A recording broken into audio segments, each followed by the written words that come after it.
Howdy folks, welcome back to the World of Tanks patch 9.3 test server for my first in-depth look at patch 9.3 after the 9.3 preview teaser. First thing we're going to do today is we're going to have a look at some of the HD models of these new tanks, and then I'm going to be taking you for a look around the new Murovanka map. The in-depth looks at these new tanks are going to come in future videos. And there's a lot of new HD models in patch 9.3, not just all of the new light tanks, which are of course rendered in HD, like the RU-251 Sparpanzer, which kind of looks like a dinky little leopard. I really like the look of this thing. Generally speaking, if you're not sure whether or not a tank has been rendered in HD, just look at the wheels. If they're actually round wheels, as opposed to hexagonal or octagonal wheels with round textures stuck on the side of them, then yeah, you know it's in HD. There's the Sparpanzer RU-251, the new German Tier 8 light tank. Moving on to the Russians, two new Russian tanks, the T-54 lightweight at Tier 8, and, well, yeah, it looks just like a T-54. Performance-wise, my initial reaction is that this tank handles and performs a lot like a Type 59. But that's just my first impression. We'll take a closer look at it again in a future video. Lovely modelling, however. You can even see the rubber on the road wheels there. And then this one, the Panther, finally has something it can cross swords with. This is the LTTB. I really like this tank. It is fast. 68 kilometers per hour top speed. Power to weight ratio, let's see. Wow, look at that. 30.59 horsepower per ton. This thing's a rocket. it is lightning fast. Terrible armor, of course, but you can't have everything. T-54 lightweight by comparison. 22.66 horsepower per ton of weight. Quite sluggish by comparison to the LTTB, which is like a rocket. And lovely, lovely model. Look, they've even dented the mud flaps there on the front. Nice weathering. Lovely little tank. I really like the look of this thing, and that gun's hilarious. It's 85mm D10 85, 11.76 rounds per minute, and it's reasonably accurate as well. 0.36 accuracy. Good aiming time too, 2.1 seconds. Nice tank. I really do like this thing. Well, moving on from the Russians, the Americans have had a whole boatload of new light tanks introduced, and some changes to an old favourite, the M24 Chaffee. There it is. It's still at Tier 5, but, well, it's kind of been nerfed and it's kind of been buffed. Again, go into more detail on these in individual tank reviews over the course of the next few days. All you need to know about the Chaffee is it's had its top speed buffed massively. It now does 77.2 kilometers per hour. But it's had that T91 gun removed. That 76mm pop gun that it used to use to utterly humiliate heavy tanks is gone. Now it's got a 75mm gun, well, a choice of two, one of which is just a slightly improved version of the other, but 96mm of penetration. Oh dear. But it's reasonably accurate, and it's got a very fast aiming time. And a very good rate of fire as well, 17.14 rounds per minute. The Chaffee that we know currently in World of Tanks still kind of exists. It's just up here at Tier 6, and it's now called the T37. And there it is. And that is basically the Chaffee that we all knew and loved at Tier 5. Only now it's at Tier 6 with 680 hit points. It's got the same gun. Actually, it's got a couple of interesting choices in guns here. There's the T91 gun that the existing Chaffee in-game has. 76mm, 150 penetration, 115 average damage, and so on and so on. But it also has this thing here. It's an autoloader. 76mm gun T102. The penetration is not great, 137mm. And 115 average damage. It's not as accurate, it takes longer to aim. 20 seconds to reload the magazine, not bad. 5 shells in a clip. So a Chaffee at tier 6 with an autoloader calling itself the T37. Moving up to tier 7, this is the one that I really, really like. The M41 Walker Bulldog. It just looks so American. It's got that turret shape that just says USA. A lot of them seem to share the same hull, and I'm sure there are people that know more about tanks than I do. I mean, if you look at the T37, actually, let's see, vehicle details. It doesn't actually specify there. Let's have a look at the vehicle details of the Walker Bulldog.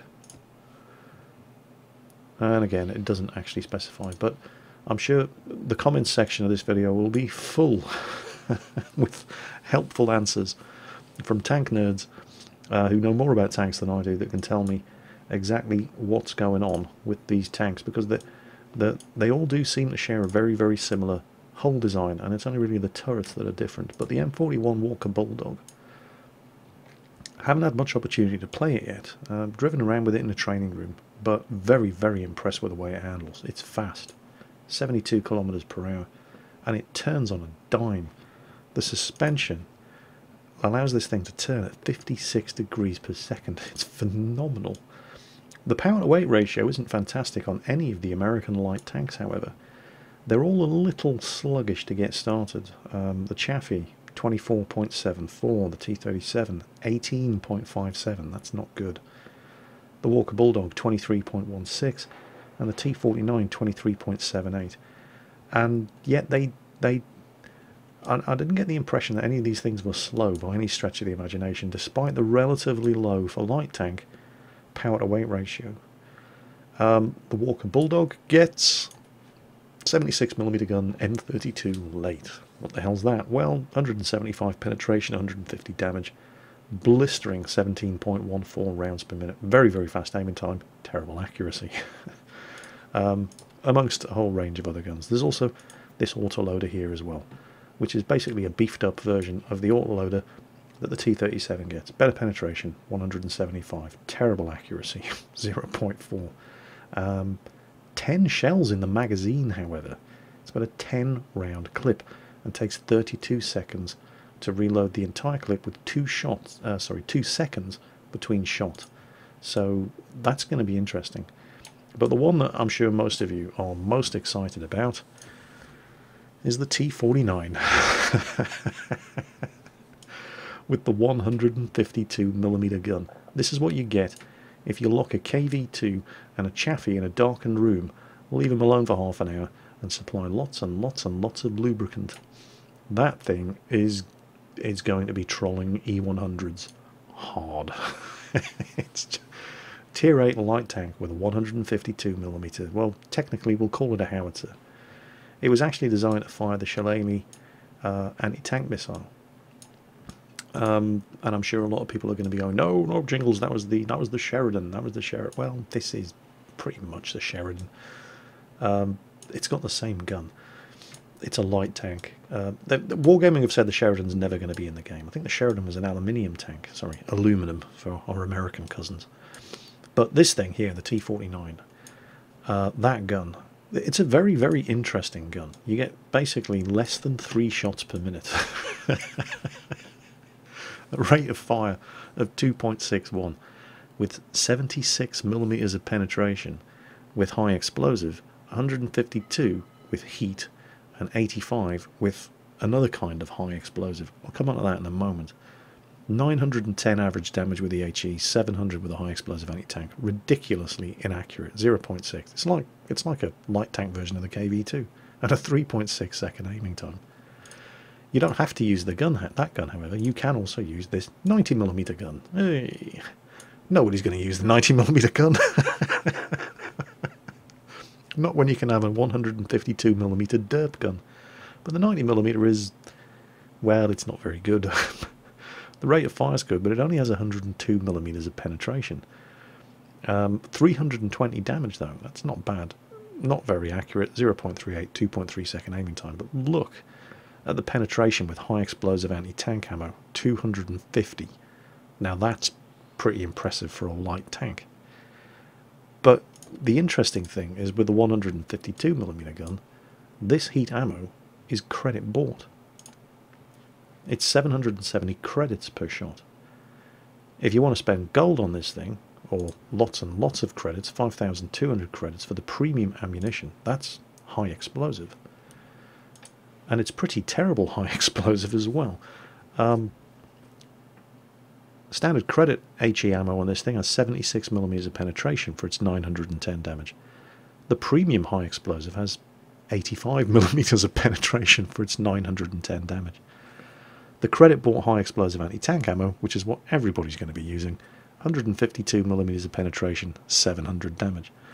So people are going to be having fun with this tank.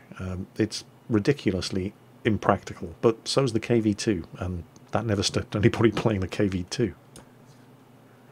Yeah, I think I'll like the T49. Now, in case anybody's thinking, whoa, wait a minute, no, this is too much for my poor brain. There are now 2 T49s in the game. What happened to the Tier 5 tank destroyer? Oh, it's bad enough trying to keep track of 2 different T28s. Well, if we have a look at the tech tree, where is it? There it is. That's now the T67 tank destroyer. They've renamed it. So no confusion. The T49 is now the Tier 8 American light tank, and the T49 that we knew and loved from patch 9.2 and before is now the T67 tank destroyer. So there you go. Confusion solved. These are not, of course, the only tanks to have gotten the HD treatment. The M5 Stuart down here at Tier 4 is also now rendered in HD, and very, very nicely indeed. They've also changed it a bit. That 75mm howitzer is gone. It's now got a selection of 2 37mm anti-tank guns. One of them is an autoloader, and it doesn't actually look any different from the existing 37mm gun. The autoloader has 5 shells in the magazine, only takes 7.6 seconds to reload, and fires each shot in 0.67 seconds. So that might be interesting, but no more 75mm howitzer and open-topped turret for the M5. The final American tank in patch 9.3, well, they call it a tank, to get an HD remodeling is the M3 Lee. There it is. The coffin for 7 brothers. They've done it over in high definition. There it is. I'm sure there's somebody out there who likes this thing. And the real thing, it wasn't a terrible tank. It certainly did the job in North Africa, but yes. Anyway, moving on swiftly. What else has been rendered in HD in patch 9.3? Well, the Russians have the IS-7. And there it is. Very, very nice. I'm sure you will agree. I like the weathering here, where the paint's been scratched off the where the turret meets the hull. And the 130mm gun, complete with the rifling. So there's the IS-7. Germany also has an HD Jagdpanther. And I was very impressed with the work that they've done on the Jagdpanther. There it is. It's not so much the detailing as the weathering. This thing really looks like it's been out in the field, where it's been splashed with mud up the sides, and then the sun's come out, the mud's dried off, and you can see it here in all the seams in the welding. It's just, that's really, really, really nice. I have to admit, when I saw this, my initial reaction was, wow, that looks good. And my second reaction was, hang on a minute, when War Thunder, when War Thunder's tanks were first unveiled, and they were all caked in mud and stuff, didn't one of the World of Tanks developers say, oh, if my tank had ever looked like that when I was in the Russian army, I'd have been court-martialed. You'll never see tanks looking filthy like that in World of Tanks. Hang on a minute. but this is yeah, well, if it looks good, it looks good. I'm very, very impressed with the HD modelling, particularly the weathering on the Jagdpanther. And the last tank to get an HD workover in patch 9.3 is the good old T-34 medium tank down here at tier 5. So, a whole bunch of HD tank remodels, a whole bunch of new light tanks, and a redesign of Murovanka, and that's what we're going to be taking a look at next.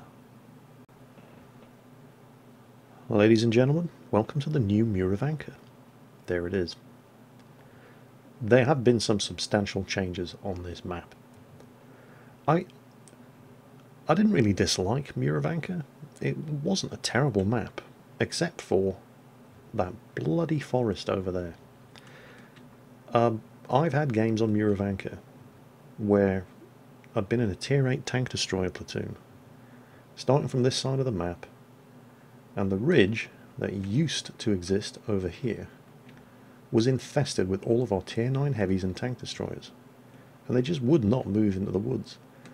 And I had to move up and scout the woods in an AT-15 tank destroyer because the team just wouldn't get off their arse and evacuate the position that used to be here. Immensely frustrating. Well, it's all changed. What we have is there's an area of, it's sort of depression in the ground here. It's lower ground at the back in this bottom corner down in the southwest, sorry, the southeast of the map. And this is kind of an artillery safe spot, as in safe for artillery. Because the ground is so low, nobody really has a line of fire to you, but there isn't an awful lot of cover here. So you're likely to see artillery in this spot here, shooting at targets that have been lit up for them. They don't have to go very far from the cap circle to get here. Incidentally, an interesting feature in the cap circle down here to the south is the fact that there is some concealment here. There's a sneaky tree or two actually shielding direct line of fire to the cap. Not an awful lot, as you can see there. It is possible to sit in the cap and from certain lines of sight not be spotted while you're busy capping the flag out.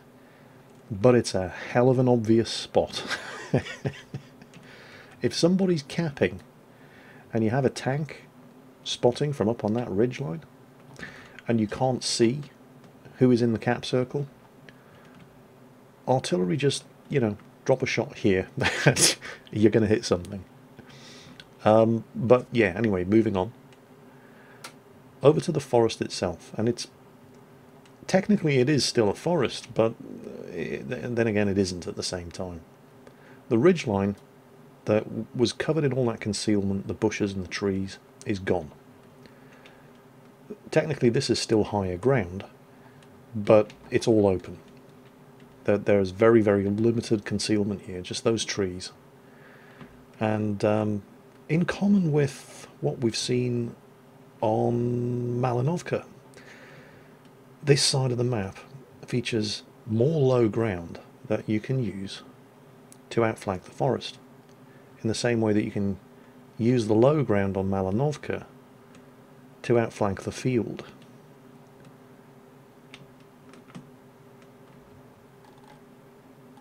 And there are numerous, well, I hesitate to call them choke points here in the forest itself, but you can see where the road goes through, and the road is on lower ground. It's shielded on both sides by these small hills. However, that is a killing zone. Tanks in the woods up ahead, and you will get people camping there, are going to absolutely destroy anything that tries to come through this road here. Or at least they're going to get the first shot off. But there's not an awful lot of concealment over there, so they're going to get spotted when they fire. And there is opportunity to get flanking fire on them while staying in the low ground here and working your way around that side, and the same over here.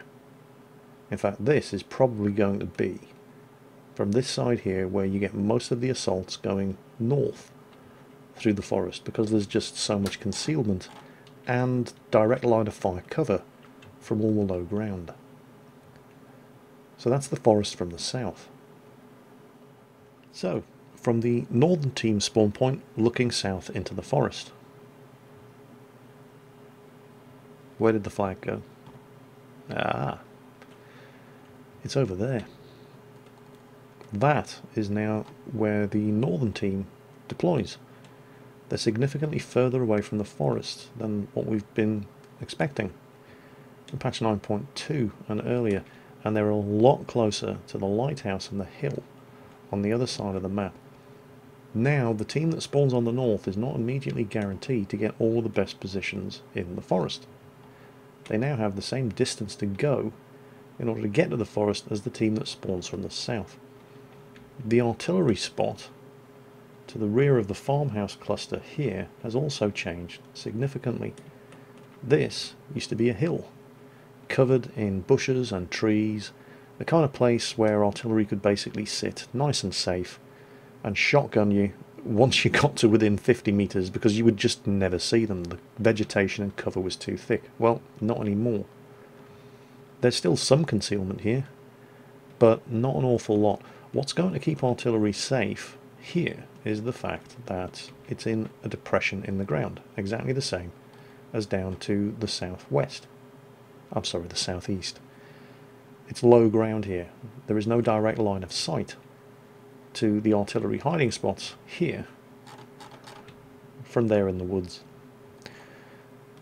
Now, approaching the woods from the north, and I keep calling them the woods because that's, you know, it's the Murovanka magic forest, but I mean, there are some trees here, but there's nowhere near as many bushes. There's nowhere near as much concealment as there used to be. There's an awful lot of ridgelines, these small hills here with the roads leading between them, and these are what's going to keep you out of line of fire of enemy tanks. So tanks with good turrets, in kind of like the same way that people like to poke the ridge in the middle of not Murovanka, sorry, in the middle of Prokhorovka. You're going to see a lot of that kind of action going on here. But I think the majority of the fight for the forest in Murovanka is going to happen here. Here in this, well, it's not exactly a new farmhouse cluster, but it's a much bigger farmhouse cluster than anything that currently exists on Murovanka. And the reason I think most of the fighting is going to happen here is, well, a couple of reasons. First, low ground again. From here, you can only really be shot at by tanks that don't have an awful lot of cover to fire back at you from there, and if you're attacking to the south, you've kind of got the same deal. It also gives you crossfire from here on tanks that are trying to force the middle of the forest, and there's solid cover here that you can hide behind in order to shield you from return fire and get some degree of artillery safety as well. So I do think that this spot here is going to be where most of the fighting happens in the forest on Murovanka. These roads are they're just kill boxes.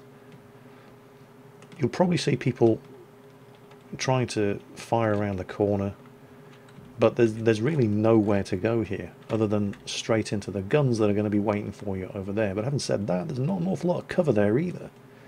Not much concealment, and anybody that fires on you from this position up here is going to be revealed the second they pull the trigger. Most of the fighting, I genuinely believe, is probably going to happen in this direction here, where people are going to try to outflank and set up crossfires on any defenders. Now, that's pretty much the forest dealt with. However, there's one other interesting feature, which is right over here. They've put a ridgeline in the middle of the field between the forest and the village that wasn't there before. And it's kind of subtle. But check that out. It completely breaks line of fire between the northern and southern ends of the map. And again, I think you're going to see people in fast mediums, light tanks, using this to get eyes on and spot targets as they cross the open field at the bottom there. This is probably going to be the kind of position that is valuable early on in the game and valuable late on in the game, but maybe not so much mid-game because of crossfire from over there. There is cover I mean, there are plenty of things that can block line of fire between yourself if you're spouting. Yeah, spouting. It's spotting and scouting at the same time. New word, just made it up. If you're using this ridgeline, you can be shot at from over there, but you know there's plenty of solid objects in the town that can offer you some measure of protection, but that spot there is going to be experts only. Now, from the northern spawn, moving onto the hill by the lighthouse, and again things have changed substantially in the corner of the map. For a start, you spawn an awful lot closer to this side, and secondly, once again, instead of there being a hill in this corner of the map, they've lowered the ground. And this really did give the team that started on the north, if they had something fast with a good view range, to get up onto this hill and spot, particularly in encounter mode, everybody on the team that attacked from the south. They could just light them all up, and it was very, very hard for the team that attacked from the south to do anything about it. Well, that's kind of not really possible anymore for a number of reasons. There are still spots where you can do that, but they're very, very limited. We're talking about places like this. There's not an awful lot of concealment there. And more importantly, you don't have direct line of sight anymore, because there's a tree here that's going to get in the way of your line of sight, and they've slapped the farmhouse right down here, which is going to make it very difficult to spot enemy tanks coming from the south from that position over there. Now the hill itself, again, and this is a common theme with a lot of the map remodeling, you're seeing a lot less concealment on the tops of these hills. You're no longer going to be able to just sit in the bushes, because there aren't any bushes, and shoot at whoever is being lit up by the guy spotting back there. Just not possible anymore. The map no longer supports that kind of gameplay. And once again, over on this side of the map, you've got, well, a whole bunch of buildings that weren't there before. Same as on the opposite side. And again, I think this is probably where we're going to see a lot of the new fighting happen on Murovanka, because there's just so much cover here. Same deal over on this side. Very, very little. Well, there was never a huge amount of concealment available on this hill in the first place. The concealment that was on this hill and the previous versions of Murovanka didn't really allow you to fire in that direction, but it did allow you to fire in this direction. Well, this is mostly gone now as well. And you'll notice there's much more room here on this road that marks the halfway spot between these two hills. The town itself doesn't appear to have changed that much. There may be some subtle changes that have escaped me, but it kind of looks pretty similar to what we've all been used to in the current version of Murovanka. The one other thing that's changed on this map, and once again, it's all the corners of the maps and the sides of the maps that have changed. And again, it's to do with artillery. All four corners of the map seem to have been lowered to offer places for artillery to stay out of immediate line of sight of, well, pretty much everybody, but without an awful lot of concealment.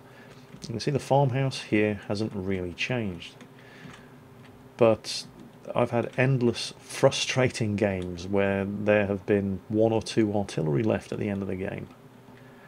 And I've come charging down here in a fast medium, and the first time I knew artillery was there was when he'd already unloaded into me and just blown me away with a shotgun blast right at the end of the game, because there was so much concealment here that even a massive, even something like the GWE100 could easily hide in the woods behind that farmhouse. Well, not anymore.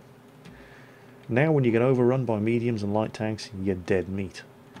But you can, again, lower ground, park your artillery here, and do your supporting fire throughout the main course of the game, safe from being spotted because you're below the line of sight of everything else on the battlefield. But once somebody breaks through, you're dead. And I really, really like that. Sorry, Artie. So there you go. That's the changes to Murovanka. I do like it. Particularly because of what they've done to the forest. It was just camper's paradise. Game after game after game. You would get half of your team camping the woods, well, the woods, camping the bushes on the hill that used to exist over here. The forest would be infested with enemy tank destroyers. Eventually, somebody would strap his man pants on, go into the woods, he would get spotted, somebody would shoot him, they would then give their position away by shooting him. Everybody over here would kill the one enemy tank destroyer that got lit up, and the guy that had moved into the woods was dead. And then the guys all over here would all look at each other and go, right, who's next? Well, that shouldn't happen anymore, and that can only be a good thing. So that's Murovanka in patch 9.3. I kind of like it. So that's it for this video. Coming up in future videos, we're going to be looking at new tanks. We're going to be looking at changes to existing tanks. KV-1S, the KV-85, the FV-304, the Hellcat, the T-18, the M5 Stuart, the T-92, the IS. 9.3 isn't just about the new tanks. There's a whole bunch of changes to dozens of vehicles that are already in the game. Covering all that in future videos. As always, take care on that battlefield, and I'll catch you next time.